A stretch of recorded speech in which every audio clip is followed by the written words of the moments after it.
And the Oscar for Best Picture is presented to... And the Oscar goes to... And the Oscar goes to...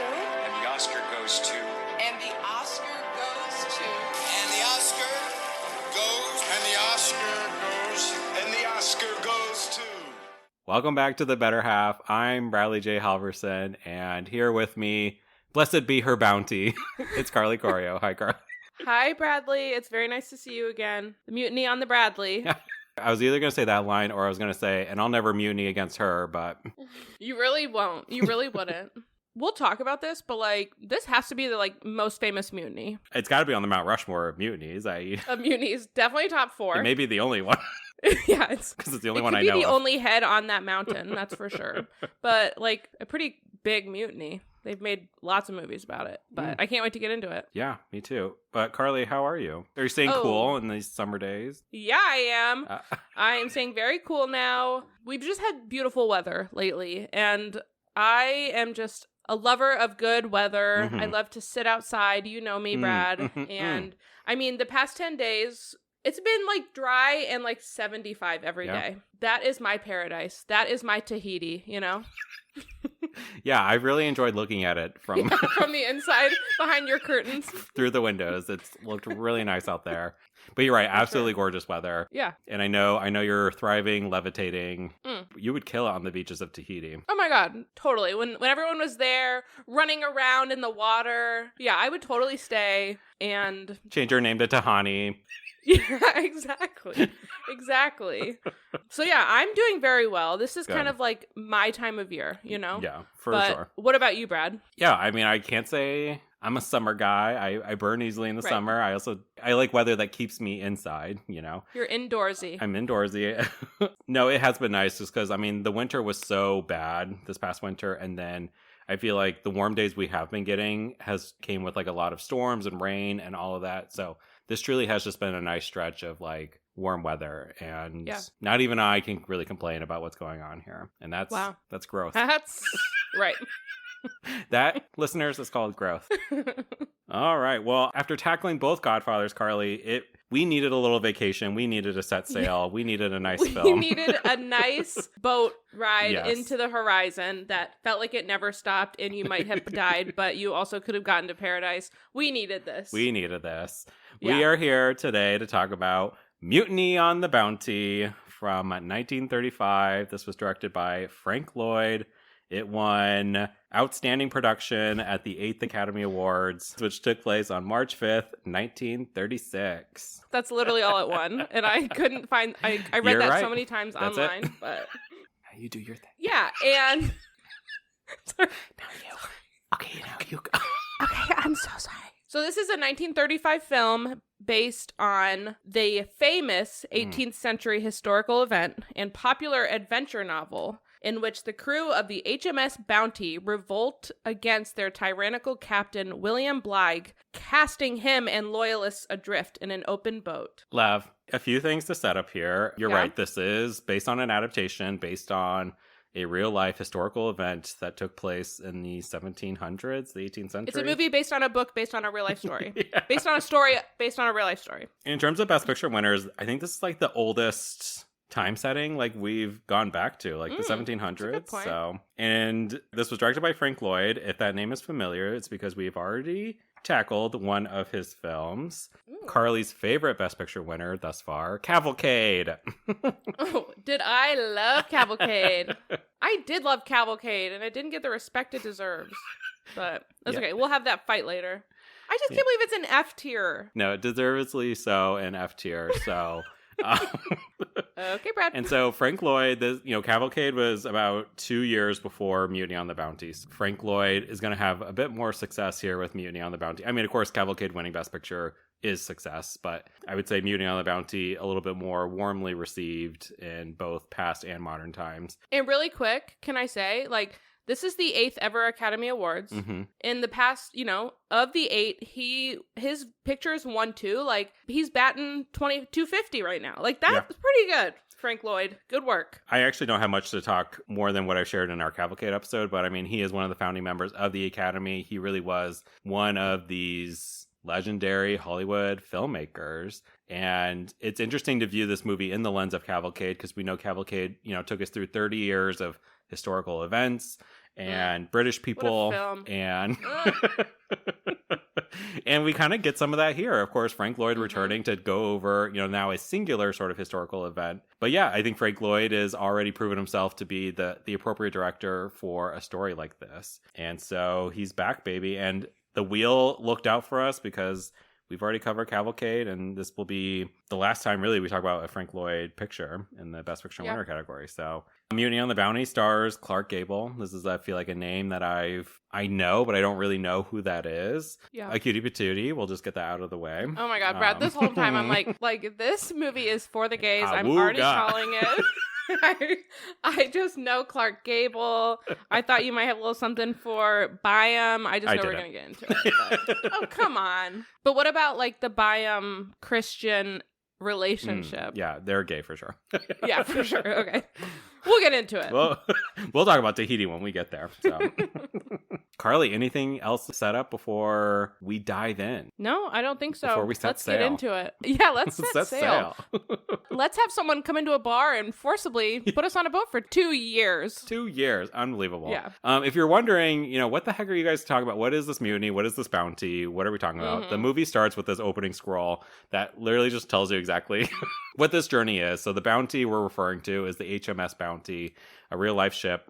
They went on a 2-year expedition, and their mission was to go to Tahiti, collect these trees, these breadfruit trees, and then they were supposed to take them to Jamaica, the West Indies, and because they were cheap food for slaves. And the opening scroll tells us that the trees nor the bounty ever make it to Jamaica. So we're kind of left on that dun dun dun. Dun dun dun. And so we start here in Portsmouth, England, 1787. We're going to start with a bar, and we're going to get introduced to a minor character, Ellison. And he's there with his wife having a gay old time. And suddenly a group of men just come on in, and the woman's like, press gang, eek. Don't know what a press gang is. I had to Google it. Nope. Yep. But they strut on in, and they're really like, all the men, congratulations, you are now in his Royal Navy service.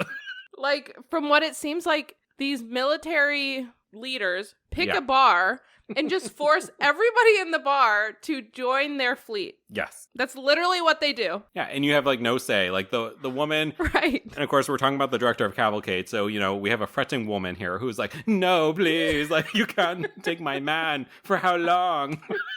And they're like, it'll be 2 years. The king, we need gay heroes out there. So. Yeah, the king needs us. And literally, they just take Ellison and a bunch of these men just by the arm and lead them straight out of... They leave right from the bar to a 2-year military service. Unbelievable. Yeah. And it turns out this was pretty common. So this was called, a press gang. And I suppose there was not very much interest in joining the Royal Navy. And so they did. It's almost like, I love referencing Game of Thrones, but it's kind of like working at the wall. And, nobody volunteers to go work at the wall anymore. Instead, if you're found sort of guilty of a crime, or you're a bastard or whatever, you were just sent to the wall as punishment. And that's kind of what most of the crew of the Bounty is going to look like, are sort of these quote unquote criminals, or just these outcasts in society, because clearly there isn't enough interest. And I just think it's bonkers. It's these people have no Navy experience at all, and yet you're going to just put them on a ship. And then, we're going to get into Captain Bligh and his attitude towards his crew, but he's going to be thoroughly disappointed at every step of the way of his crew, who are unqualified to fucking Brad, be there. Thank you for making this point right off the bat. Yeah. Because the whole time I'm I wrote so many times, they were literally forced to be here. Okay. Right. None of them want to be here. And meanwhile, you're pissed at them for not cooperating. Mm-hmm. Yeah, it's ass backwards logic here. This guy went out for a beer and now he's in the Navy. This was not a plan, okay? Well, let's talk about a guy who is excited, who actually is volunteering to be a part of this, and it's our guy Roger Byam. So we are going to get a quick scene with Byam and his parents. And we're going to learn that Byam comes from he's like a third generation sort of Navy man. This is very important to him. And he's going to be the midshipman on the HMS Bounty. I had to Google it. Midshipman apparently is sort of like a ranking officer level of the ship, but it's the lowest ranking. As Captain Bligh would say, the midshipman is the lowest form of animal life in the British Navy. So I did pull that quote because it was so savage, and he said it directly to Byam's face. Yeah, so. yeah. But Byam here, he's thrilled about this. Like I said, he comes from a long line of family. Like Byam is excited. This is his first sort of. He's got a lot to learn. I guess as a part of the midshipman, you're going to learn directly from the lieutenant. You're going to learn all about sort of sea life. Really on his shoulders is I got to make my family proud here. I got to go out and be the best midshipman I can be. And we're going to then jump forward to the day that we're taking off. And we're really going to get introduced to a lot of our major and minor characters. And so first we're going to meet one of our leading men, the handsome one, I'll say, Clark Gable, playing Fletcher Christian. So we'll call him Christian. And again, he's second in rank, second after the captain. He's the lieutenant of the HMS Bounty. Clark Gable, too, again, very, very handsome guy. He's got a very Clark Kent Superman look about him. Okay. He looks like somebody who would be born in the heart of America. I don't know. I guess we'll flash forward to this really quick, but the Superman people named him Clark because of Clark Gable. Oh, I did not know that. No, that's funny you said that, though. He was one of two namesakes. There was a Kent and a Clark that were namesakes of Superman, and that is him. So that's so funny that you made that connection. Yeah, I mean, it just the look was uncanny. He might as well have the little curl of hair, yeah. You know what I mean? It very much. And I do think his look is intentional here, and we'll get to it when we get to Captain Bligh here. Again, we're at the docks, we're on the Bounty, we're going to see Christian talking to Ellison, our guy from the bar who was forced into service. Ellison has a wife and a baby, we learned. And we get an example of Christian's kindness because Ellison is oh man, this 2 years, I really hope this goes well. I need to come back from my family. And Christian's hey, I made sure your wife and your baby were here. Why don't you go say goodbye to them? Go up top, say goodbye to them. He's you brought them here? Thank you. So we immediately get a sense of compassion. Yeah, compassion from Christian here. Also, the whole entire state or country was on this boat at this goodbye party, by the way. So everybody was there. And Byam, he's going to get there and he's oh, golly gee. He's is the Bounty, is it that big ship? And there's some guy next to him. He's no, it's that much smaller boat next to him. No, bitch. It's that little guy. No, bitch. So Byam's oh, okay, well, golly gee. He still keeps his high spirits. Okay, that's still a very impressive boat. We get introduced to a couple of minor crew members before we get introduced to the captain officially. But one is the resident surgeon, the resident doctor, Dr. Bacchus, who for the entire movie is just completely loaded. Absolutely drunk as a skunk the entire way through. Never not stumbling, slurring. I lived for it. I was okay, queen. So he's our doctor. Anyone should be very concerned to be operated on by this man. Yeah. We do quickly get this short, kind of stubby, really nervous, sweaty looking man who has a very uncommon name of John Smith. And he is mess man, I believe he called himself. That's the title where he brings the captain his food and is his servant in a way. He's the food guy. The food guy, yes. John Smith. And he's very nervous about Captain Bligh and what kind of captain is he? Because I get scared really easily. And this guy, Carly, I was this guy looks familiar. And I don't know if you clocked this, but we have seen this actor before from Frank Lloyd's other picture, Cavalcade. This is Alfred Bridges, who famously gets ran over by two horses and dies. And dies. And dies. No, I did not know that. Yeah, he's back. Here playing sweaty little John Smith. Who honestly, we're not even going to talk about him a lot because I lose track of him by the end of this movie. I don't know his ultimate fate. But yeah, wow. He's here. So surprised you didn't clock that, Carly, because you love Cavalcade so much. I loved Cavalcade. And Alfred Wine and Spirits. I was going to say the Wine and Spirits guy whose daughter watched him get run over by horses and then danced about it. So then now we got to get introduced to our other leading man, Captain Bligh, who visually is the stark contrast to Clark Gable. He is this short, stumpy little man. He gives the vibe of he was bullied in high school and now has a little bit of power, and he is just a menace with it. Yeah, he's awful. I'm not even kidding, the whole time I thought he reminded me of Captain Crunch, and I don't think it's not just because of the outfit, but then I was like, I know Captain Crunch has like a mustache, so like that's the only thing he didn't have. But then I was reading up on him, and it said that this actor shaved his mustache because you weren't allowed to have any facial hair in the British Navy. So I was like, oh my God. But I swear to God, the whole movie thought he was Captain Crunch. So the creators of Superman and Captain Crunch both watched this movie at the same time, and they were like, oh. I'm we got the roles for seeing. These two. Yep. Exactly. So Superman and Captain Crunch famously are... And they're going to have some beef. Yeah, they are beefing, and they always have been and always will be. But I do think it's important to mention it because, again, like, Christian just looks like this all-American hero, right? And Captain Bligh very much doesn't. And I think it very much speaks to his... I don't know, he's just like a man, like, riddled with insecurity, I think. Like, I think he also looks at Clark Gable here and is like, I don't look like that. I don't get the respect like that, whatever. So I do think when we get to their dynamic, their contentious dynamic, I think it's unspoken in the film, but I do think that layer is there. This idea that, like, oh, I'm not as attractive as him. Oh, whatever. Like, oh, he garners respect better than I can, but I'm the captain, therefore, respect me, blah, blah, blah. And so we see nearly every character wondering who Captain Bligh is, what kind of a guy he is. And he shows up here. Captain Crunch shows up here, and he's going to tell us and everybody, he's going to demonstrate real quick what kind of guy he is and what kind of captain. But because before the bounty can take off, some other dude has been found guilty of a crime, striking a captain, I believe is what was told. And so he's receiving lashes. Captain Bligh has ordered it. Byam is there, like, meeting Bligh for the first time and also finding out, like, oh, there's this guy, like, literally, like, hung up being lashed over here. And I forget the math. It was, like, 12 lashes per strike or something like that. And Byam they have, like, a spreadsheet, and whatever you do wrong, they, like, calculate it, and you get 36 lashes. amount of dozen lashes. It's always in dozens. Like, just give him 2 dozen. And Byam is like, that's like 300 lashes. And Captain Bligh doesn't even blink. He's like, yep, all right, let's get to it. And so the flogger guy goes over. And again, this guy's already been flogged. He's like tied up to like a wooden post, and the flogger goes over there and he's like, oh, Captain Bligh, he's like, this man's dead. This man is dead, sir. And Captain Bligh's like, did I stutter?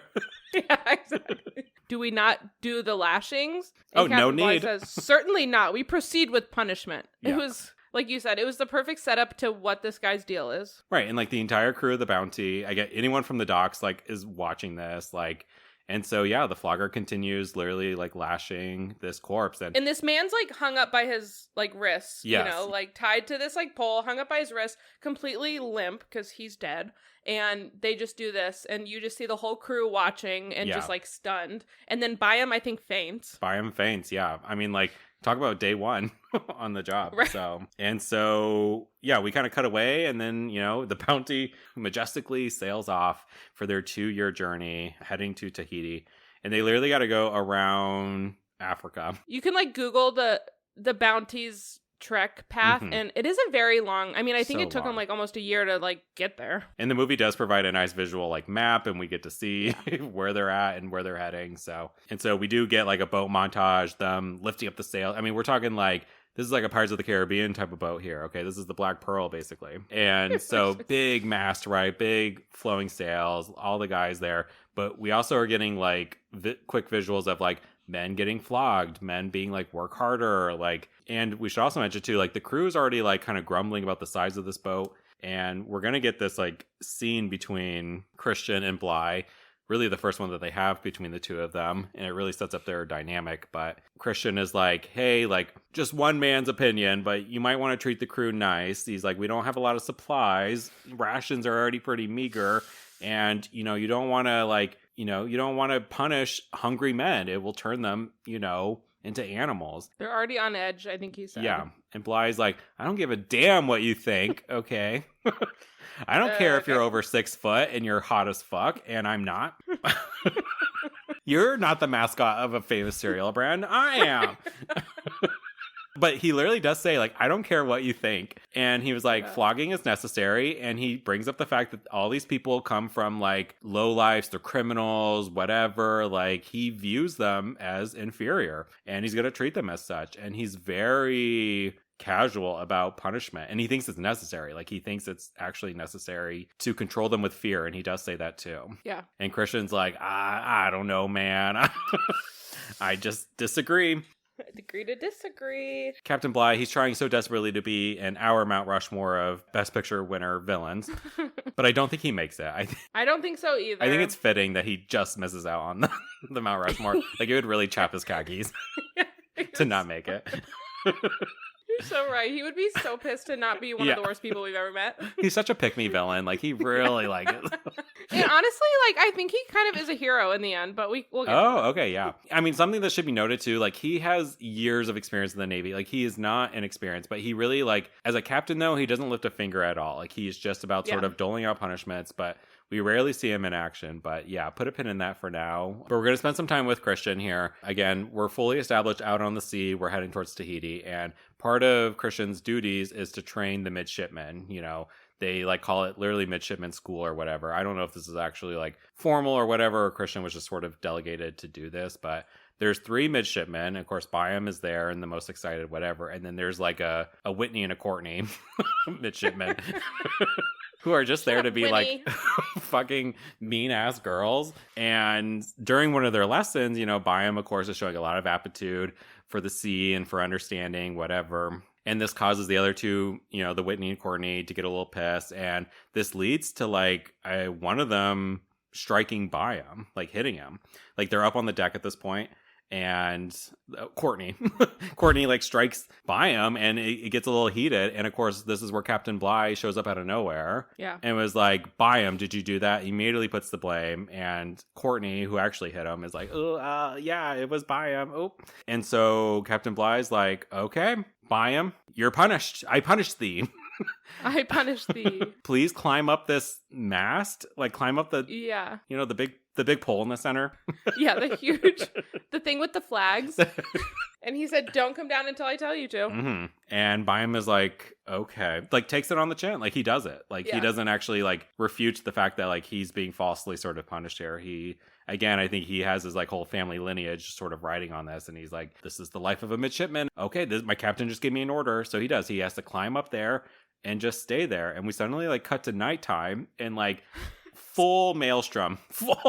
Full hurricane. It gave me Katniss vibes at the top of that tree when she like has to tie herself there and just wait while she sleeps because like she's gonna fall asleep, so she ties herself around the tree. But yeah, he's like up there just tied, and it's like whipping him everywhere. And then the ties don't hold all the way, so he's like being flung upside down, and it's crazy. Yeah. It's crazy that he couldn't come down. It's like pouring down, raining, and this movie does give a lot of wide shots of the boat, which I thought for 1935, I'm like, that's actually like pretty cool. I was thinking that too. Like, did they have a drone? Right. You know? And so this boat is like swaying a whole lot, as Carly, you were describing. And so Christian, you know, goes up there and sees literally like Byam is like limp over the pole. Like, he seems to be like passed out. And so literally like him and a few other guys, they get Byam down from this and they bring him downstairs and they dry him off. He's like dry instantly. I was like, okay. I know. And Captain Crunch sees all of this and he's like pissed. He was like, who brought Byam down there? I didn't say he could come down there. And Christian is like, literally the man is like dying up there. Like, it's a storm. Like, Jesus Christ, where's your humanity? And he was like, go get Byam and tell him he needs to go right back up there until I tell him to come down. And interestingly, like, Christian also, I think, is in this spot where like this is his captain, and there's this chain of command that Christian is not happy with, but like he follows through with this order. Like, he goes down there and Byam is completely dried off, you know, and is like, golly gee, that really sucked. And Christian comes down there and is like, Byam, sorry, captain's orders. Hey, so hey, you gotta kind of go back up there. And you would think Byam would be like, oh, fuck no. But Byam's like, all right, captain's orders. Golly gee.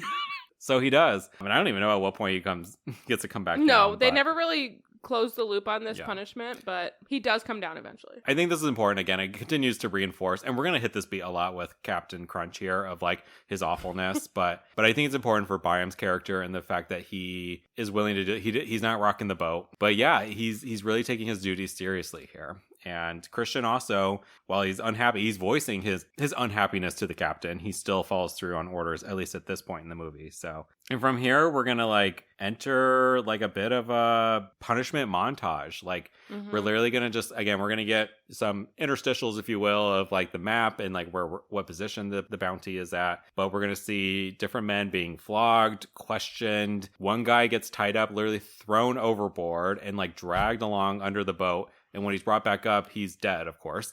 And they're like, this man is dead.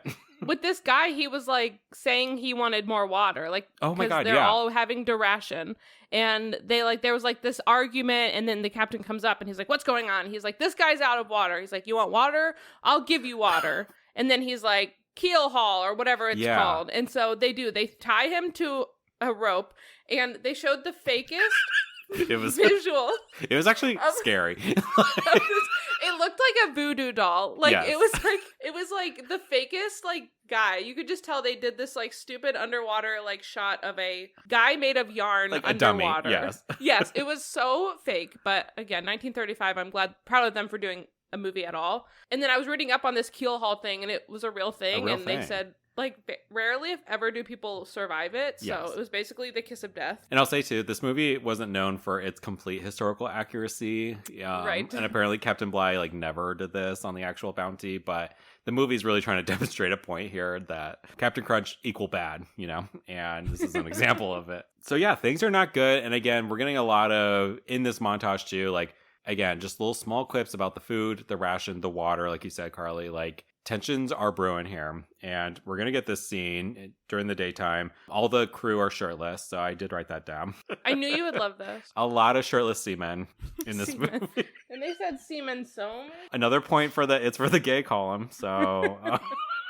I don't even know fully what's going on, but like there's at least two little dinghies out there of shirtless men rowing. I think they're hooked up to something. They're like doing something with the mast or like the sails or something. They're trying to turn it. Steering the boat. Like trying to turn the boat in a certain way. But on deck, Captain Bligh is like looking through some of the storage where the food is and is like, where is all the cheese? Who took the cheese? The cheese. And everybody's like, not us. Like, we're, but like Captain Crunch won't hear any of it. Like, he's pissed off about cheese going missing. And he fully believes, because he knows they're being starved, that out of desperation, they would steal the cheese. And Christian is there sort of observing this, not really believing that anybody here is like stealing the cheese. And I don't even know who the other guy is, but someone pipes up next to Captain is like, but Captain, like, didn't you order somebody before the bounty took off, like, to put some cheese in your house? Basically implied that, like, Captain Bligh himself, unsurprisingly, might be hoarding some cheese back home. And wrong thing to say, buddy. Yeah. So he's like, you're accusing me of stealing the cheese. Me? Moi? Me? The captain? But like, yeah. he will not let go of this cheese. Like, No. he won't let go. Tensions are rising, yeah. And Yes. so he believes like food is being stolen, so he's punishing the crew even further now. And interestingly, we're going to get this like dinner scene. The captain's there, Christian's there, Byam is there, the doctor is there, and a fifth guy is there. And then our sweaty little man from Cavalcade, the one ran by horses, John Smith, he comes in and he's like, here's the cheese that you want. Has like a platter of cheese. And Captain Crunch is like, oh, thank you so much for the cheese. He was like, Byam, would you like some cheese? And Byam's like, no, thank you. And he's like, Christian, my man, my lieutenant, you want some cheese? And Christian's like, nope. And he's like, okay, doctor, surely you're drunk as fuck right now. You want some cheese? And the doctor's like, nope. No, I don't want cheese. And the fourth random guy that's there also declines the cheese. And so the captain's like, oh, I see. So all of you are too good for my cheese, huh?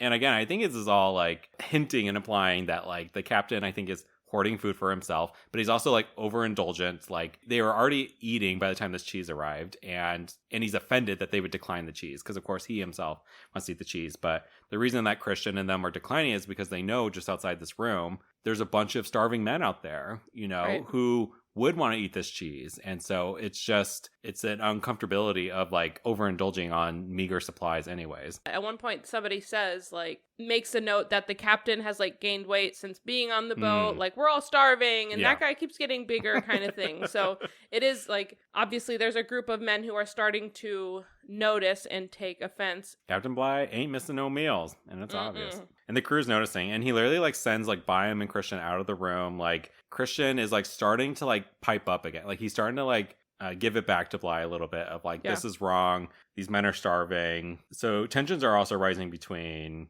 captain and lieutenant here. And we're going to get another scene where the captain has Christian come on in. He's been summoned. And he's like, hey, I need you to sign off on these inventory sheets, these like account sheets. But the problem is like they're falsified, basically saying that like they stopped and got and restocked on supplies, but the truth is they never spent that money and the captain is pocketing that money. And he made it sound like it was sort of like normal culture, maybe between captains and their lieutenants. You know, apparently they both have to sign off on it. It's been done before. There's some sort of precedent for it. And it's sort of this unspoken rule. But Christian, who's so fed up with the dynamics with Bligh, is like, I'm not signing that, you piece of shit. And so Captain Bligh is like, house meeting, boat meeting, everybody up on the deck. They always do this where they're like, well, I want everybody to see this. And like you said, house meeting. House meeting. So everybody gathers up on deck. Captain like brings the book and he's like, Christian, in front of all these men, you're going to sign this book. And if not, you're like a traitor. I don't know. Like he's really like, he's going to now try to make him look dishonorable to all the crew. And Christian's like, I'm not signing that. And the captain's like, you mutinous dog. You mutinous dog. I wrote that. He said the M word. He said it. Christian's so offended by this. Mm-hmm. He says, retract that, sir. And it's reminded me of The Office when he was like, redact it. But yeah, he was like, no. And he's like, retract it. It's like, that's the worst thing he could have been called, was a mutinous dog. And it worked because Christian, he signs it. Signs the book. And at that very moment, another guy is like, land ho! And we've made it to Tahiti. And we've now entered the Tahiti arc of the story. And this is where Captain Bligh takes off his like sadistic hat and he puts on his major ass-kissing powers because this Tahiti chief comes on board. Hiti. Who's the chief of Tahiti? It's Hiti. The naming, he has a daughter named Tahani from Tahiti. It feels a little like white people definitely wrote this. Yes, they're like, what do we name the chief of Tahiti? They're like, what about like Hiti? Like, okay. Insane. I love it.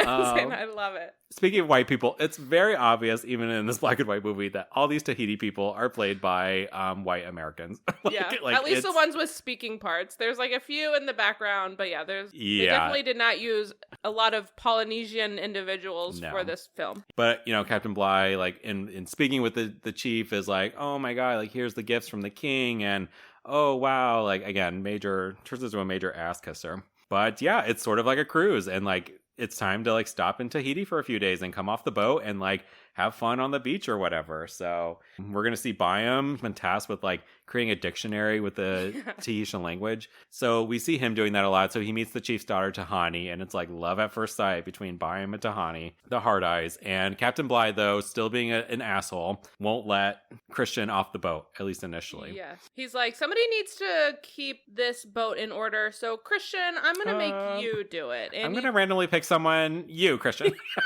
Close my eyes and pick you. Beep, beep, beep, beep, beep, beep. Christian, how about you? But you know, the chief at some point is like, oh, let the man come on, give him a day pass. You know, let him come on the island.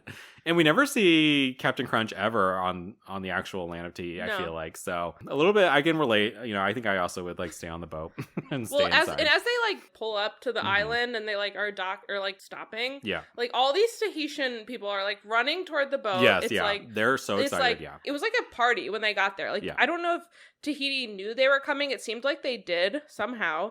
But they like all were so excited for them. And of course the Tahitians brought all this like fruit and like food for them. The one guy was like, here, drink this. Like it was like a coconut. And the guy like drank it and he's like, it's milk? And he's like, oh my God, a milk? Their cows lay eggs? Like they've never seen a coconut before. Yeah, exactly. Open the schools. Brad would have stayed on the boat. Brad would have been like, pick me. I would like to stay on the boat. I don't want to get off. I'll say this really quickly. Carly and I did go on a cruise to celebrate our 30th birthday, but it was closer to my actual 30th. And there was a moment where I was like going out of my comfort zone, laying on the side of the pool, where Carly was like full resident, never left.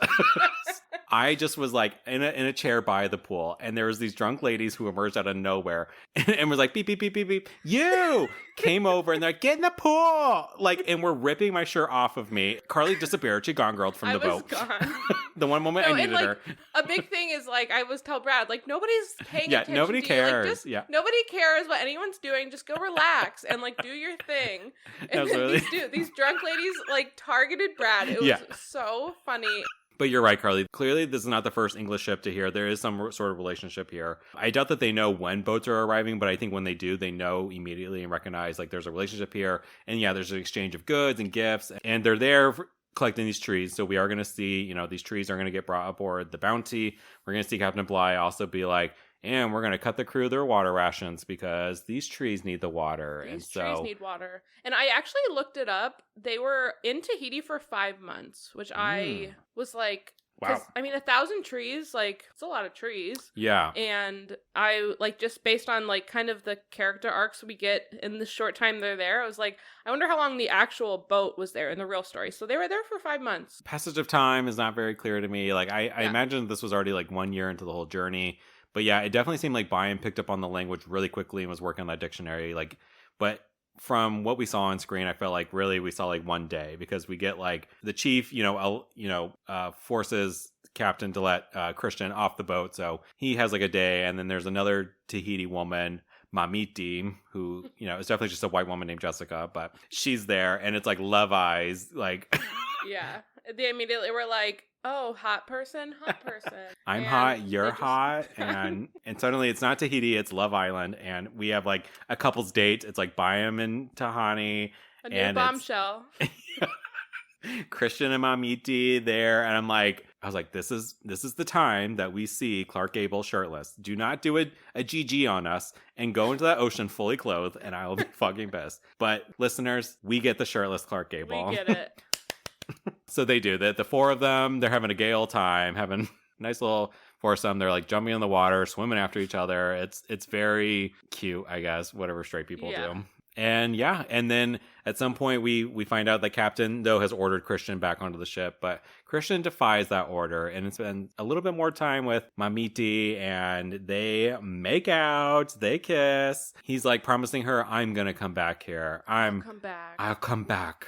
She like gives him these like pearls as a gift and a token of her love. And then they leave. They get back on the boat, and everybody kind of, they're all sad. They got to get back on the boat because they got to take these trees out to Jamaica. But you get the sense too that crew got to be on the island and really enjoying their time, and nobody's really thrilled about being back on the Bounty. You actually like, there's this like short scene, but like people getting back on the boat like one by one. Some people are already there, but then you like instantly see these like tan like people with like smiles, and then they like literally get on the boat and see Captain Bligh, and then they just like they're sad as shit. And it's like it's like one by one it keeps happening, and these like men just keep getting there, and Bligh's just standing there being grumpy as a dick to everyone. Yeah, and literally like they start to set sail, and then he's like goes to Christian immediately in front of everyone and is like, you're stealing from the king. Like, I saw that girl give you some pearls, and everything that comes from this island belongs to the king, and you're stealing from him. And Christian's like literally rolling his eyes like, here's the fucking pearls, dude. See ya. Yeah. God damn. And so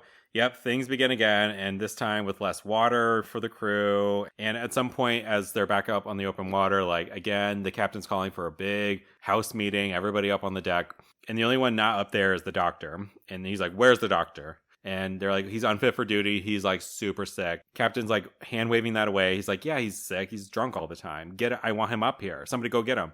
So Byam's like, okay, sir. Heads down there, takes one look at Bacchus, and is like, oh, you're unfit for duty, sir. He's like, the captain wants you up there, but like, I'm going to tell him, like, no, you're too sick. And the doctor's like, don't fall on a sword for me, kid. It's like, fine. Just help me up there. Yeah. So Byam goes up there, tries to initially be like, he can't, he's too sick. And as Captain Bligh is about to get all red in the face, the doctor emerges, takes about 3 steps, keels over, dies. Series wrap on Dr. Bacchus. So he didn't have much to do, but this is like, I think, a tipping point of sorts. You know, the doctor, as drunk as he was a beloved figure on the boat. Everybody loved drunk Dr. Bacchus. He was a fun drunk. Footage not found, but he was a beloved community figure. And everybody very much blames the captain for his death. He also he was like older than a lot of these men are like young, strong. Yeah. So, I mean, you would think maybe months of very little nutrition. Yeah, Christian in particular calls out Captain Bligh. Enough's enough. You're literally killing these people. And Captain Bligh just won't hear a damn thing about it. And the crew's starting to get more pissed. We get more sort of a montage, like one guy catches a big fish and then it gets taken away from them. And they're starting to fight and bicker amongst themselves because like things are just really not going well. And I think even some of the crew members, I think Ellison included, Ellison, the guy who has the family back home, and they kind of like hint to Christian that like, we should do something. What if we like killed the bitch? What about like a mutiny, May? And Christian's like, that is a dirty word. Don't you dare. Wow. And he's like, absolutely not. Inconceivable. No. No. Morally, I'm against that. And he goes immediately downstairs where he stumbles upon two crewmen in chains. Yeah. And he's like, what? And for Christian, this is the final breaking point. He's like, wow, you know what? I have an idea that nobody's thought of yet. Doesn't give a fuck when the doctor dies, but seeing these two alive men in chains, he was like, that is it. I have an idea no one's mentioned. Mutiny. What if we mutinied his ass? Yeah. Literally goes back upstairs, gathers the troops, and is like, let's mutiny this bitch. And they're like, wow. So this is important, obviously, you know. Yeah, the mutiny is an important part of this story. As the title might suggest, mutiny is on the table here. Okay, but can I say that this mutiny happens in about 5 minutes? Not even kidding. I thought the mutiny itself would be such a bigger part of the movie. Like, 100%. We could literally say, and then they took over the ship. And that would represent, time-wise, how much time was spent on the actual mutiny itself. Yeah. Once Christian's on board, it seems to happen almost immediately. It was giving the end of The Godfather, where it was like one by one, they like not kill them, but you see them like get one guy and then take another guy and then take another guy, all these like loyalists to Captain Bligh, and you just see them doing it one by one, and then it ends, the last one they go get the captain himself, and he's like, what's going on? Something that should be noted, Byam is like sleeping this whole time. He's like taking a nap while the whole mutiny is happening. He kind of misses the whole shindig. But you're right, Carly, like it's like 5 minutes of screen time, and it's like just quick shots of Captain and all of his loyalists basically being rounded up. And then they round up the captain himself. Christian does it himself, ushers him out of his little cheese room, and Captain's like, big mistake, buddy. I mean, the crew actually wants to like murder him. They're like, one of them even tries, and Christian's like, no, that's too far. We're just doing the mutiny. We're not killers. But he does put them all up on one of the dinghies. Captain Crunch, his whole loyalist. It's like 10 men in total, crammed in this little boat. And they might have been given some meager supplies. Yes, they were given food, everything they needed. I was like, this is like the nicest mutiny I've ever seen. The captain does say, you are going to kill us, though. Like, you are, like, this is a death sentence. You know there's, like, no land for miles. And Christian's like, yeah, but we're not, like, directly killing you. So morally and ethically, like, we're good. Like, we're clear. Well, I don't know if you wrote down this line, but Christian says, as he's saying, like, you know what you're doing here, and you're sentencing us to death. And Christian says, I'll take my chance against the law. You take your chance against the sea. So I really liked that line. Yeah, that's a good one. Yeah. And Byam wakes up from his nappy. It's like, what's going on? And Christian's like, well, we mutinied. Hey, what did I miss? Right. But Byam is not happy about this. Turns out, like, I think Christian, assumed that Byam would be loyal to Christian and the mutineers because there's a friendship between him and Christian here. But for Byam, what's an interesting sort of internal conflict is this, like, his friendship with Christian, and then also balancing, again, his, like, sort of family legacy of, like, being an officer in the Navy and, like, being honorable, being honorable and all these things. So this is kind of like their biggest fight, Byam and Christian, mutiny. They break up. I wrote that too. I wrote, Byam breaks up with Christian. He literally was like, we're like done. Like, this is it. I've had enough. And then he like dramatically walks away. And I was like, oh my God, he just broke up with him. Like, I think he even says like, do not talk to me anymore. We're not talking. We are not friends. We're on a break. Like, we are on a break. Meanwhile, the dinghy is like pulling away. They like cut the rope. The dinghy's pulling away. I wrote down Bligh's giving, he like yells at them. He's like, you'll see. You'll see. He is. He's like, fuck you guys. We're going to be fine. Fuck yeah. Also, we see them toss out all the trees that they just collected from Tahiti. All that's out the window. And Christian, now taking control of the bounty, he's like, we're headed back to Tahiti. Woo! Yeah. We're going back to the island babes. And you would think like, oh, damn, okay. But like, they just have committed a treasonous act. Like, yeah. And the mutiny was one thing, which is huge, but they also like aren't doing what their country ordered them to do. You know, it's one thing if they kick off the captain and his loyalists and then still bring the trees, but they take this country boat, you know, and leave. So yeah, it was like they're just kind of digging a deeper hole, but at that point maybe that's like the best thing for them to do is just to escape to dig Tahiti. Deeper. Yeah. So they're going to head back there. So we're going to follow Captain Crunch here. We're going to follow him and we're going to see what he can do here. And I believe this was a like 45-day journey. Yeah. 45 days goes by and they have run out of their rations. They are at the end of their ropes. They are all like listless, like in the boats as if they're all dead. So completely burnt, lips chapped, all that. And Captain Bligh suddenly sees land. And I will say, like, and there was like a montage, like Captain Bligh's like took order and he was literally like, I know how to captain a ship and I'll get us, like, he basically like stepped his pussy up. He stepped his pussy up. He did. And I was really impressed with this. And throughout it, you see like his journal throughout and he kind of journals like, you know, where they were. And as I read about this mutiny and like Captain Bligh, the actual one, like that journal is a very like big piece of history. And so I think he was like, okay, like this is my situation. And it's almost like a captain goes down with his ship. Yeah. Like he was like, this is my responsibility. This is the ship I'm captaining now. Yeah. And he did. He got them. And I don't think any of them died. I don't think so. Got them all to land. And it was kind of miraculous. It is impressive, you know, and it really demonstrates that like he could walk the walk. He didn't just talk the talk. Like he wasn't just captain in title alone.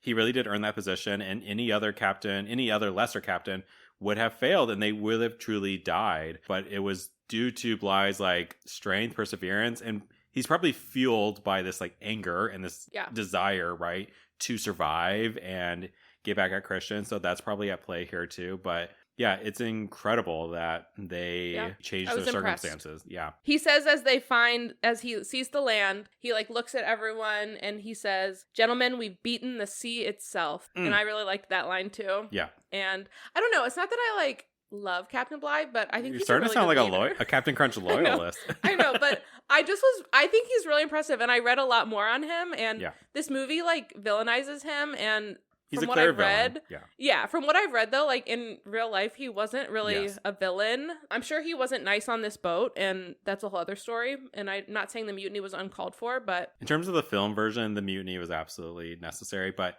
I'm somebody who, of course, loves it when a movie makes me think, and it's like Christian was like set up to always be like the good guy, right? And the way that he looks really lends itself to that. But this is like kind of a villainous thing that he does. Like he didn't outright kill any of these people, but he did kind of sentence them to die. Like he couldn't have expected any other outcome. Like I don't think he ever expected that Bligh would have survived this. So it is kind of like, oh, you know, Christian is not necessarily the white knight everyone thinks he is. Right. Okay, this isn't just the classic good guy, bad guy. And we're going to have a bit of a time jump. This was like, threw me off, but the bounty does make it back to Tahiti and the mutineers have lived there for 2 years. You know, they make reference that like it's been 3 years since the bounty left England.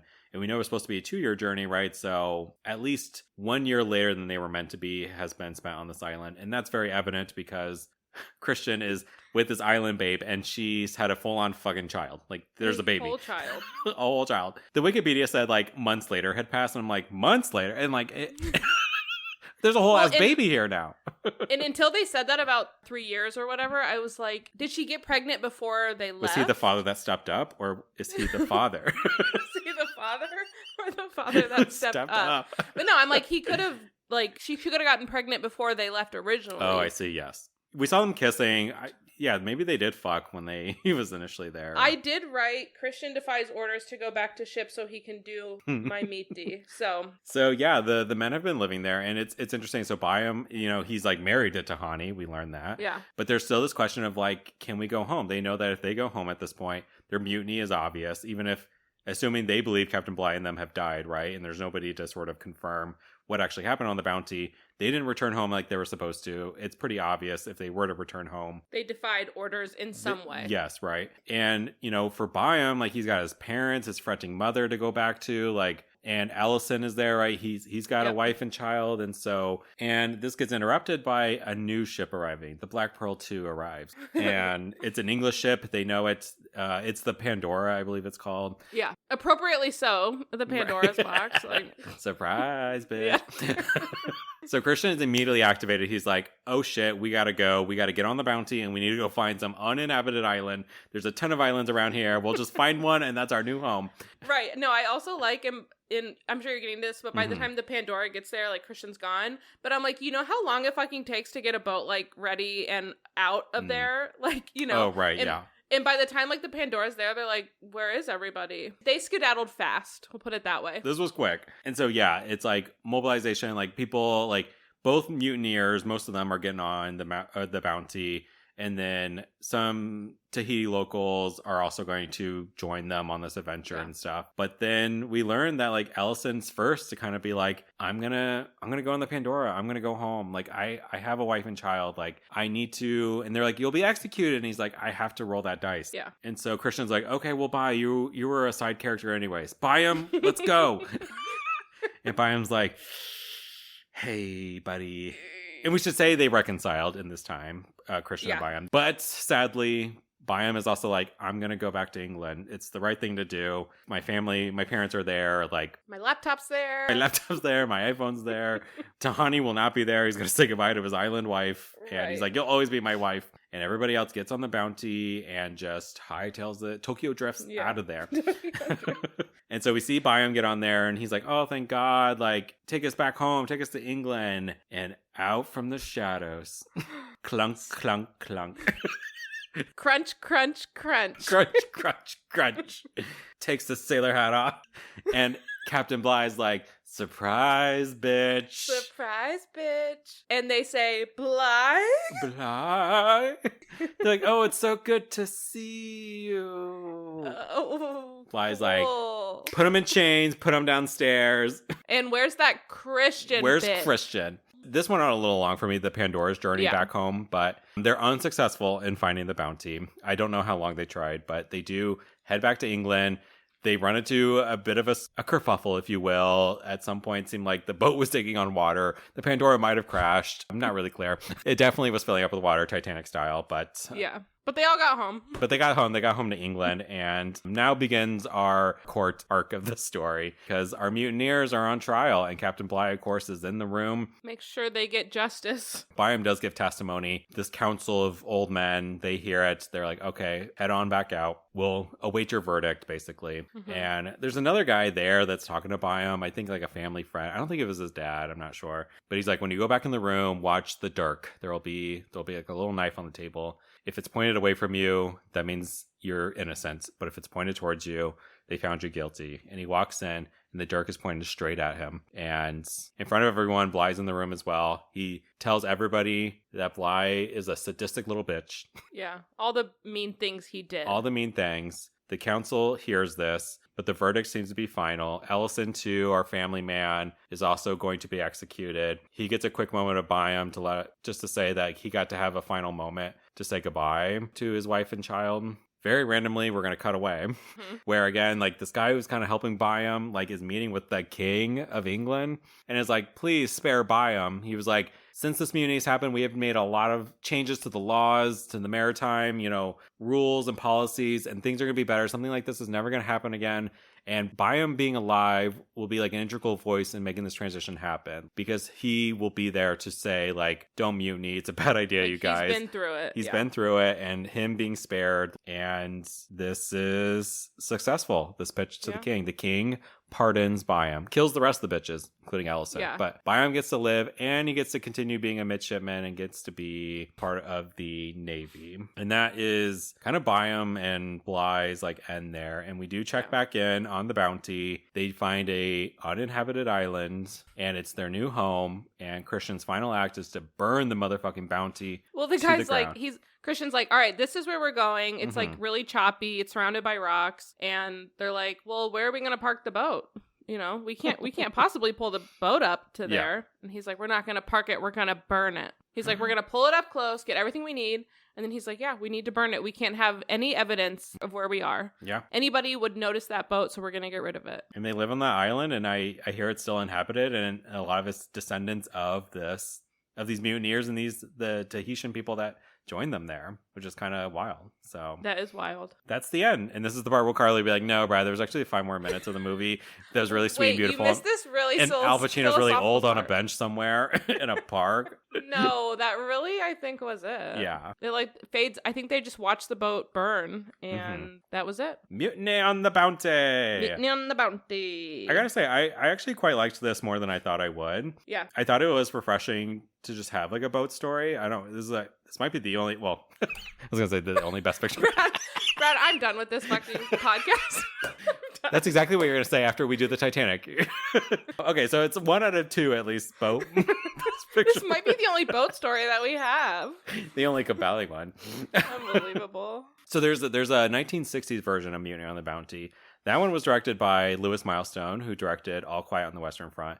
And I also believe Carol Reed, who we once thought was a woman, but was a man who directed Oliver. And I thought that was interesting. I was like, those two guys are actually like pretty perfect. You think about All Quiet on the Western Front, how like the boys hated Himmelstoss, and so they spanked the shit out of him. And Oliver led a rebellion asking for more food. So there is just something, I think, really timeless about a story like this, about a group of people sort of rebelling against an oppressor of sorts, Yeah. And in this case, it was in the form of a mutiny. And that I think we've seen this quite a lot in a lot of Best Picture winners, just sort of an uprising. Platoon, we saw them going against Sergeant Barnes. Like all these things sort of exist in different ways, formats. And I think it works. And I think that's why I like the movie, because like the film is straightforward. Things are bad. And the people step up and they do something about it. And thought the performances were good between our 3 like leading men. It made me interested to watch more like Clark Gable. I know we'll see him again, I believe, in Gone with the Wind, and there's probably more, but this was really my first introduction to him, and I'm like, he's good. Because of his looks, or that, and we can kind of segue into our rating. Yeah. But what were some of your initial thoughts, Carly, of watching this movie? I found myself really into the story. Like, I'm really glad that this story was told. Yeah. I know there's a lot of big moments in history that have been remade into movies, but like I think this was a really cool thing, and I'm sure it's just because we grew up learning American history, but like I hadn't really heard about this, and I'm sure in some countries it's a big part of their history, but I thought it was very cool, and I agree. I think the idea of the mutiny and the repercussions, kind of what leads to it, and then what comes after. I really liked the story. Just liked the historical pieces of it and kind of reading more into that. I found myself reading a lot into the history of then what happened to everyone after and all that. So yeah. I liked it. I liked the movie. I liked the story more than the movie, but I appreciated that the movie gave the story a voice. Would you like to tell the listeners what emoji we chose? And do you want to step up and be Captain Crunch and go first? Yeah, I'll be Captain Crunch. I'll crunch it. The emoji was a little tough. Yeah. None of the boats gave, bounty vibes. No. So we chose the island with the palm tree. And when they do get to Tahiti, it does actually look like this emoji. There's literally like palm trees bent toward the ocean, and there's sand. And so I do think it was appropriate. It's also kind of like, what does paradise mean to different people? And I kind of liked that idea. Yeah. So we are using the palm tree on an island emoji. And I have decided to give this 3 islands. Wow. I know. Is that more or less than you thought I would give? Or you're just saying wow for effect? For effect, I also give it a 3. You did? I just know you like to do that to me.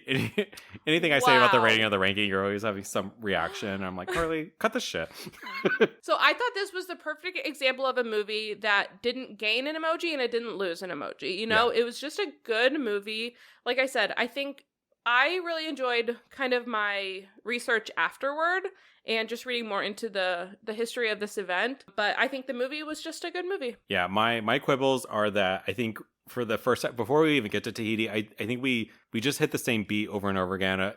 Crew member does something, Bligh punishes them. Like we hit that beat a whole lot of like Bligh's terrible, Bligh's terrible, Bligh's terrible. And it's like, okay, I get it. And then we spent a lot of time in Tahiti. That's fine.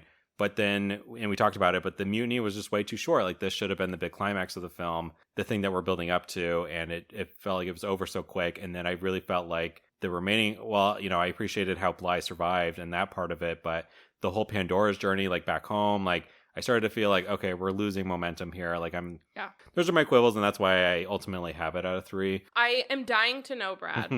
Yes. Is this movie for the gays? I think all boat stories are gay. Really?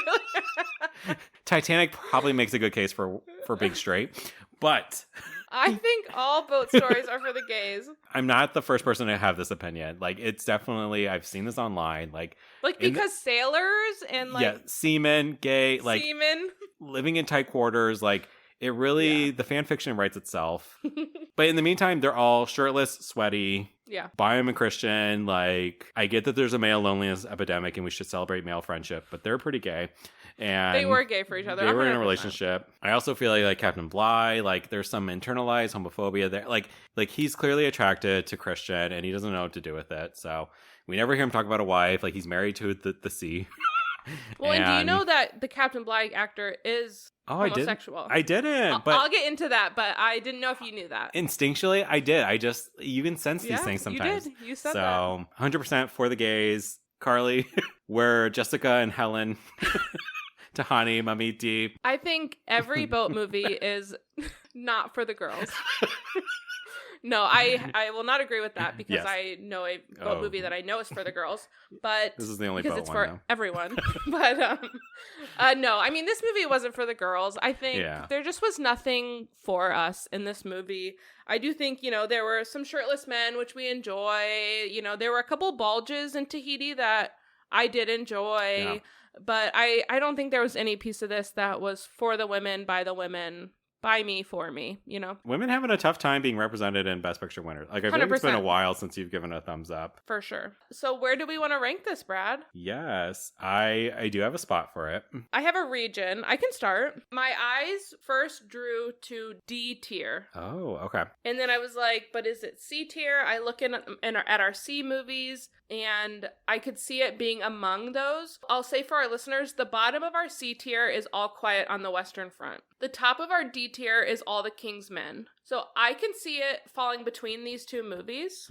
I could. Okay. I also could see it being above All Quiet on the Western Front, maybe. That's where I think. Right above. All Quiet on the Western Front. And obviously I loved the story of All Quiet on the Western Front. I'm certainly all for anti-war. I just had a hard time deeply connecting with the characters, where these characters felt a little bit more fleshed out, a little bit more recognizable, familiar. Like, you could follow their storylines. A little more realistic, almost. A little bit more realistic, yeah. Where the boys were like, it was about anti-war, and the boys were just instruments in telling that story. Where this very much felt like telling the story of these specific characters, and they're based on real life historical figures, so they, it kind of lends itself to that work anyways. But I see it there as well. I can see it. So right now we're thinking C tier between Oliver and All Quiet on the Western Front. I agree. I think the fact that I finished this movie, started looking up stuff about the actors, and fell down a rabbit hole on the mutiny on the Bounty as a historical event, like, I think that is good. I think that's a good movie, and that it did what it was supposed to do. It told a story. It put a story to art, and I liked that. So I think we're in agreement. It's going to go second to last in our C tier. Carly, guess that Rotten Tomato score. 85. No, I bet it's higher than that. I bet it's 91. This movie received a 96. Oh my gosh. People fucking love The Bounty. The exact same Rotten Tomatoes as The Godfather 2. So Is this increasing your trust in Rotten Tomatoes? The more that we keep doing this and we reveal these scores? The more that I read these scores, the more I can't believe it. And I don't trust Rotten Tomatoes. The one saving grace is that The Greatest Show on Earth got a 50, and that is like my grounding. That grounds me to believing and having a little bit of faith in Rotten Tomatoes. And Cavalcade was a 64, but it dropped to 62. And so it's 3 points away from being rotten. Brad, stop yucking my Cavalcade yum, okay? You are a Frank Lloyd girl. You really do like his historical events. I do like him. Yeah. You're right. You're so right. Oh my God. And he hinted at this in the last one. Like, he had the Titanic thing, and he's like, I'm going to make a whole movie about a boat. Obviously, he had the Titanic in Cavalcade, But I'm quite surprised he didn't just tackle the Titanic, you know what I mean? Like a 1930s, 40s version. You're right. Maybe I should look into... I'm just surprised James Cameron gets to it in the 90s. You know what I mean? Like, it's crazy that nobody... And maybe there was, like, documentaries, things like that. But there was I don't know an earlier Titanic movie. Okay. All right. Well, I actually don't have new information on Frank Lloyd. So he was really known for having an unremarkable life, but just otherwise being a unproblematic, kind, compassionate filmmaker. And so I just want to bring that up. God, I fucking love him. In this space, I did do a mini deep dive. Okay. Because the 8th Academy Awards is the first time that the statuette is referred to as Oscar. And so I Googled and wanted to find out, like, where did the name come from?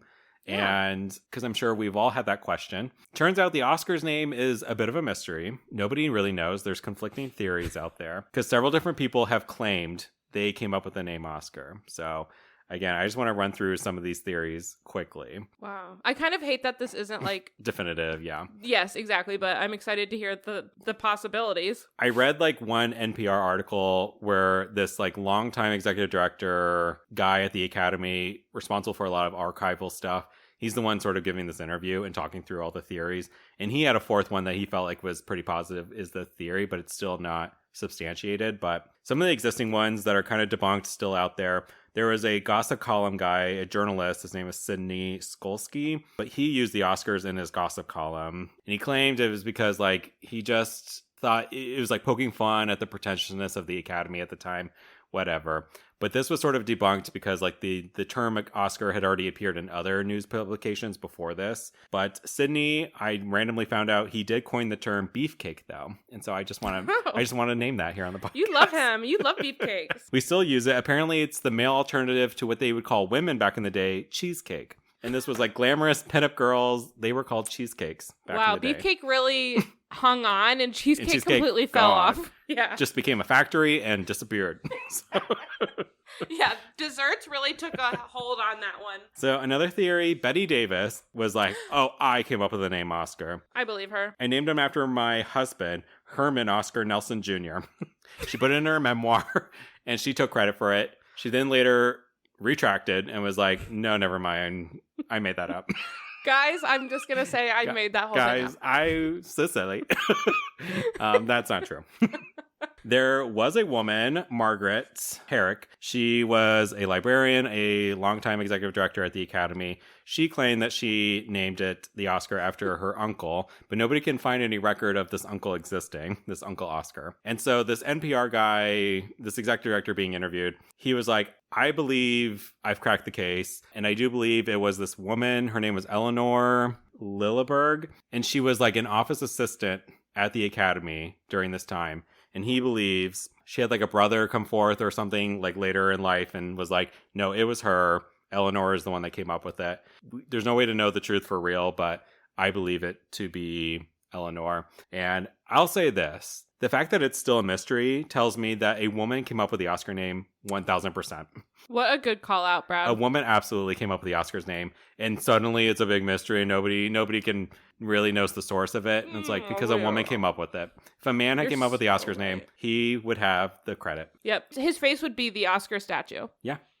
Wow, you're so right. And I can really just see, like, office assistants, they hear and they see everything. And I can totally see somebody in an administrative clerical position just coming up with a name and a man running with it, right, and taking off with it. Right. And it just becoming a thing. So I'm happy to give Eleanor here credit for the Oscar name. But me too. We owed it at some point in some episode to talk about where the Oscar's name comes from. And for sure. No other statue is really named, has a nickname. So yeah, you're right. But the fact that it's the Academy Awards and the Oscars, like, yeah, it's unbelievable. And for you to call out that, like, because we don't know, it was definitely a woman. It was definitely a woman. Like, what else have we been robbed of, you know? So thanks for allowing that. I figured I didn't have much more on Frank Lloyd, so I figured I would talk about Oscar instead. Loved. But Carly, what did you find out? So just a few things on the film itself. Mm-hmm. This movie is like the reason that there's a supporting actor category. Oh, I because there were all three of the leading men were nominated for this, and everyone was so upset that none of them won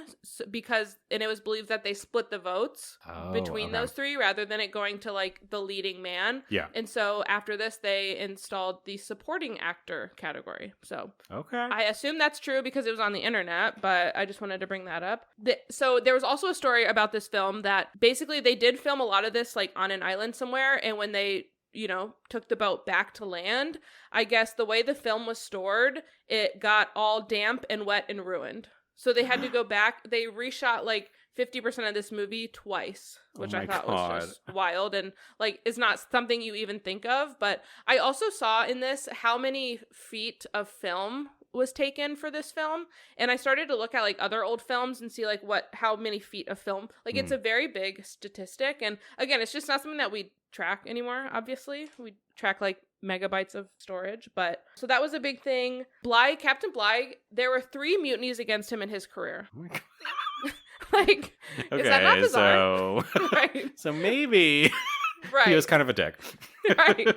Like this was like, I just don't think he's meant for the captain role. Yeah. But I guess he had 3 mutinies against him. It was on his Wikipedia page. So again, has to be true. But this was the first of 3 and obviously the most notable. And then the last thing I will say is the actress, well, the last thing I say before I get into a few of the actors, but the actress that plays Tahani, she married Marlon Brando. Oh. Yeah. And then obviously 25 years later, almost 30 years later, Marlon Brando plays Christian. So it's just kind of a weird like connection between the 2 films. But I thought I would bring that up. Okay, so Charles Laughton, played Captain Bligh, has 1 Oscar win, 3 nominations. He won for The Private Life of Henry VIII. I don't think we're going to cover that movie, but he does have 1 Oscar win. He did not win for this one, as Brad will get into. A very notable actor, director, spoken word artist. Basically, when I was reading a lot about this movie, his homosexuality was a big topic. And I guess there were a couple actors that did not love working with him because they were homophobic, and that is, yeah, exactly. So, but on his Wikipedia page, it says that he was married from 1929 until death to a woman. His memoir, as well as some other people's memoirs who knew him, said that they were never in a sexual relationship. Yeah. And I'm sure this was something in Hollywood that was probably more common than people think. We talked about a few different guys, I think, at this point. The names escape me, but who worked in Hollywood, but it was like they either had wives or it was sort of like just like publicly known, like they're gay or whatever. He's like, I'm straight in LA, but I'm gay in New York. Like this sort of, this double life. So yeah, he was not the only one. There's a book, The 7 Husbands of Evelyn Hugo, which is basically about a story like this. The main character is a gay woman, but she also is married to a gay man, and they're both like big Hollywood stars, but it's so that they can actually be in the relationships with the people they actually love. But so that is a big book that I loved reading, and it kind of, this brought me back to that. So Charles Laughton, I thought was really good in this movie. Same. As Captain Bligh, I thought he did really well. Apparently he lost like 50 pounds to play the role or whatever. Okay. So Clark Gable played Fletcher Christian, as you said, in Ohioan. Uh-huh. Woo! He was born actually in like eastern Ohio, but his mother died. His mother died at 10, unfortunately, and his father moved them to a little city known as Akron, Ohio. Wait, I live in Akron, Ohio. Yes, you do. So Clark Gable lived in the same house that, I'm just kidding. No, Clark Gable lived in Akron. His dad worked at the very famous and well-known Firestone Tire Rubber Company. So he was an Akronite, just as he lived in Akron, you lived in Akron, you live in Akron, I lived in Akron. It's just kind of, we all lived there. Yeah. Love it. So Clark Gable, as pretty as he is, it definitely showed he married 5 different women. Damn. So, but he was secretly gay? No, sorry. Damn it. I didn't read that on this. He did win an Oscar the year before this movie for It Happened One Night. So he is an Oscar winner as well. We'll talk about that one. I already brought up that he is half of the namesake of Clark Kent, which I think was pretty cool as well. Something else that I think is really cool, and I have to talk about it. Okay. So LFO, a band, they have songs. I don't know if you've ever heard them, but they have like New Kids on the Block, had a bunch of hits, Chinese food, Girl for the Summer. Yes. So that's one of them. But then there's also this song, Girl on TV. Okay. And they mention Clark Gable in this song. So I'm going to sing it a little bit. She's from City of Angels, like Betty Davis, James Dean, and Gable. Never knew what she means to me. I fell for the girl that's on TV. Do you know that song, Brad? No. Okay. Like Betty Davis, James Dean, It might be and your Gable. singing, though. Yeah, listen later. I could play it, but we'd probably get sued with all the people that listen to our podcast. Yeah, so James Dean and Gable. So I was like, oh, now I know who that person is. So that is Clark Gable that they're talking about. Love. Yeah, and also just like a pretty man. He really is. And everyone on his Wikipedia page, they're like, basically he was like the representative of a perfect human being, and everyone thought he was the most beautiful man in the whole world. So you agree, Brad? Strongly. Strongly. Okay, the last guy I want to talk about, our third of the trio, Franchot Tone. Francho Tone played Roger Byam. Something that I thought you might be able to relate to. He was married to Joan Crawford for 5 years, and he was very commonly known and hated this, but he was very commonly referred to as Mr. Joan Crawford. So I know you can relate to that. Mr. Carly Corio. Mr. Carly Corio. People say it all the time. So that was one of his relationships. Later on in life, he got engaged to an actress by the name of Barbara Payton. Okay? Are you following? Okay. So, Barbara Payton. Yeah, Babs. So while they were engaged, they got engaged in 1950. While they were engaged, Barbara was sleeping around on him with this guy named Tom Neal. Okay. So Barbara Payton, not loyal. And in 1951, all of a sudden, the engaged couple were at home, and Tom Neal comes to their home and beats the living shit out of our beloved Francho. What? Beats him into a coma. He beat him so bad.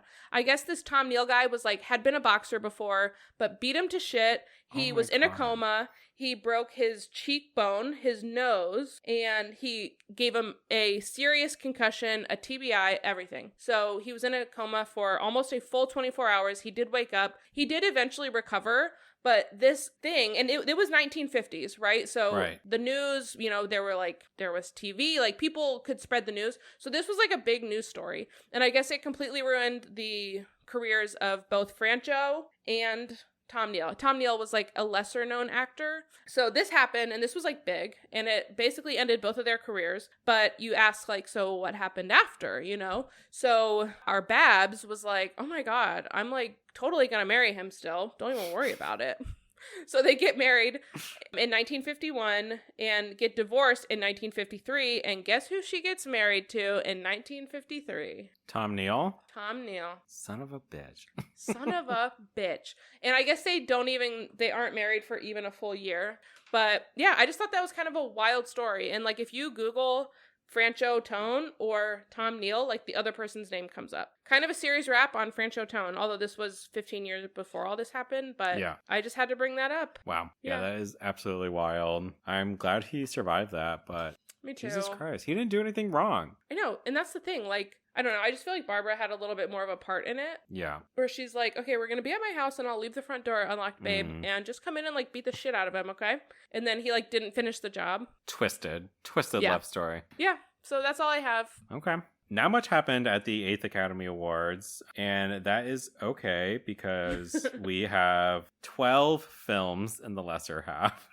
Oh my God. First, this was hosted by Frank Capra. Frank Capra was the other Frank in Hollywood who directed You Can't Take It With You. And he also directed It Happened One Night, which is the Best Picture winner the previous year from this. He also presents Best Picture because he's just the general host of the night. All right, let's go through this lesser half. First film is called Alice Adams. Alice, she gets 2 nominations, 0 wins. This is starring Katharine Hepburn, and she is nominated for Best Actress. Bette Davis is going to end up winning. But Bette Davis felt like she was just given an Oscar win because she was like due for one. But she actually afterwards was like, this should have gone to Katharine Hepburn, who we know goes on to win 4 Best Actress awards and is the leading all-time winningest person ever. Betty. She's be okay. Fine, Betty. The next movie is called Broadway Melody of 1936, a part of the Broadway Melody series. And we will talk about the first Broadway Melody because it's the second Best Picture winner. But apparently they just turned out a bunch of these and they were just called the Broadway Melody of 1936, the Broadway Melody of Broadway, 2 Melody. Broadway Melody of 1936 had 3 nominations. It has 1 win in a debut category, Best Dance Direction. And this category will have about 2 more years of life before it is scrapped and never used ever again. Series wrap. Series wrap on Best Dance Direction. The next movie is called Captain Blood. Oh my God. Blood. It had 5 nominations and 0 wins. It should also be noted that 2 of those 5 nominations were write-in nominations. The Oscars allowed for write-in nominations. And one of these write-in nominations actually wins an Oscar this night. So this is also the last year they do write-in. Yeah, they're like, okay, that's our series wrap on write-in nomination. Next movie is David Copperfield. 3 nominations, 0 wins. This is directed by George Cukor, who will go on to direct My Fair Lady. The next movie is called The Informer. This had 6 nominations and 4 wins. The Informer was actually the big winner of the night. It wins in Best Director for John Ford, who we will talk about one day, who directed How Green Was My Valley. And The Informer wins in the Best Actor category. Carly, you called this out. Even though Mutiny on the Bounty had 3 nominations in Best Actor, they lose it to an actor in The Informer. They also win in writing and in music. The next movie is called The Lives of a Bengal Lancer. Boo. No idea. It had 7 nominations, quite a lot, and it had 1 win for a category called Best Assistant Director, which I don't know when this category goes away. They just were giving these statues out for anything. There's room for everybody. The next movie is A Midsummer Night's Dream. Classic, William Shakespeare. We always have to have one of these. Looking at you, Hamnet. Midsummer Night's Dream had 4 nominations and 2 wins in cinematography and in editing. The next movie is Les Miserables, and I don't know if you pronounce the B or not. Yeah, that was good. I think Okay. you do. Les Miserables. 4 nominations, 0 wins. So suck it, Les Miserables. It's okay. Anne Hathaway will come back. She'll shave her head, right? She does that? Okay. She does. The next movie has a fun title. It's called Naughty Marietta. And Naughty Marietta, she had 2 nominations and 1 win. And it wins in sound recording. Naughty. I had to look it up. I'm like, what made Marietta naughty? And it's basically because she was in an arranged marriage, like an arranged engagement. And she flees the country and goes to America to flee this arranged marriage. And that's why she's naughty. But on the way, her ship is attacked by pirates and she's taken by pirates. But then eventually she's rescued. And I think she falls in love with one of her male rescuers. Oh, thank God. Naughty Marietta was directed by Robert Z. Leonard, who we will also talk about one day because he directed a Best Picture winner, The Great Ziegfeld. Okay, moving on. The next movie is called Ruggles of a Red Gap. I don't know what's going on. We lost the plot at some point. Ruggles of a Red Gap had 1 nomination, 0 wins. This was directed by Leo McCarey, who will also go on to direct the Best Picture winner, Going My Way. But suck it, Ruggles. And then the last movie in the lesser half is called Top Hat. Has 4 nominations, 0 wins, so suck it, Top Hat. And then Mutiny on the Bounty had the most nominations, 8 nominations. But Carly, as you mentioned, they only win in Best Picture. And this is the most recent Best Picture winner to not win any other awards. Anything else. And how many nominations did it have? 8. So wow. It lost 7. Big loser. And yeah, so Frank Lloyd does not get Best Director. All 3 men that Carly went over were nominated for Best Actor. They all lose. It loses in writing, editing, scoring. That was the lesser huge half. But we did it. We've come so far. We set sailed. We mutinied. Mm-hmm. We had fun on an island. But Carly, we're already heading into our 29th episode next time. That's crazy. We're almost at 30. We're almost in our 30s. Our episode for the first time. Count is almost older than we are. That's going to be cool. Every time we get to the next episode, I just can't believe we've made it to that number. You know what I mean? I know. Of episodes. 2 episodes from now, we're going to be hitting episode 30. But before that... 29, tell us. As Schmidt would say, 29? Yep. Okay, drum roll. 29? Our 29th episode is going to be Out of Africa. Dun, dun, dun. Starring legend Meryl Streep. Friend of the pod. Meryl Streep. Future friend of the pod. Yes, we welcome her anytime. This is from the mid-1980s, I believe, and we don't know much about it, but... Can't wait. Carly, love you. Love you too. Bye. Bye.